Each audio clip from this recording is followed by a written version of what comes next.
La dimension stock item est de fait la dimension produit de notre entrepôt. Nous allons l'éditer. Toujours la même chose, nous avons bien un stock item key, on aimerait bien afficher le name à la place. On va sélectionner ici dans la name colonne le stock item. Voilà. Et ici, on peut renommer le stock item en product. C'est parfait. Voilà. Les attributs qu'il nous faut, on a vu qu'il y avait plusieurs besoins de la part du métier. On a besoin d'avoir la couleur, le type d'emballage pour la vente, on a besoin de la marque pour la hiérarchie, on a besoin de la taille et on a besoin de savoir si c'est un article qui est refroidi. On tire tout dans Stock Item. On peut renommer is chiller stock en chiller stock tout simplement.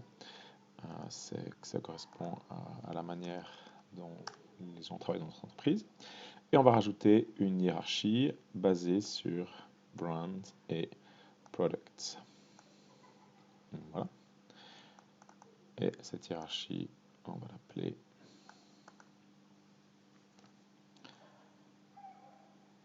sellers. Voilà. Hiérarchie en fonction des fournisseurs, brand product, et les autres attributs vont rester simplement dedans. Il faut qu'on définisse les relations. Par défaut, elles sont bonnes, il n'y a qu'un élément, donc product, brand. Ici, on ne va pas s'intéresser à faire des filtres supplémentaires. La chose qu'on peut faire, pas des filtres, cacher des attributs. On va simplement enlever brand et product des attributs qui sont visibles, puisque ce n'est pas nécessaire en fait de les avoir.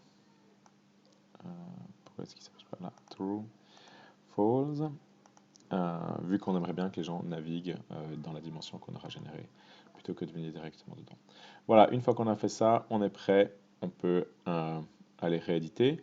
Si on va voir Stock Item, il nous propose de définir une relation rigide, mais en fait non, parce qu'en fait les articles, on peut avoir un article qui change de marque au fur et à mesure de l'évolution, on sera pas dans un cas rigide. Donc on est prêt, les relations sont définies, on peut aller voir, pour qu'on voit quelque chose, il faut bien évidemment régénérer, et nous allons régénérer la dimension maintenant.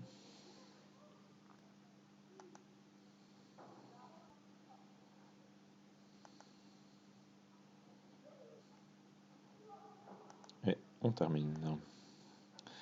Voilà, tout est généré, je peux me reconnecter. Je suis maintenant capable de naviguer avec ou bien ma hiérarchie des vendeurs, ou bien avec les différents attributs qui sont là.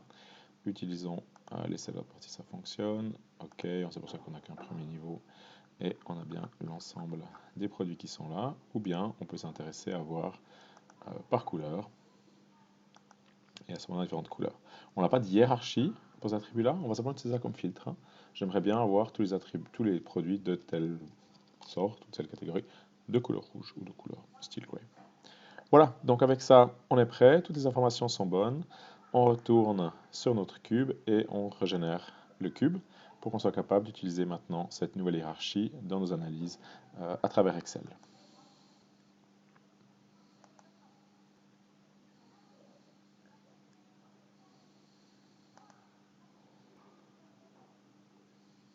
C'est terminé. Tout est fait, tout est à jour. On peut aller voir dans Excel pour récupérer nos différentes données. Maintenant, vous êtes capable de répondre au quiz.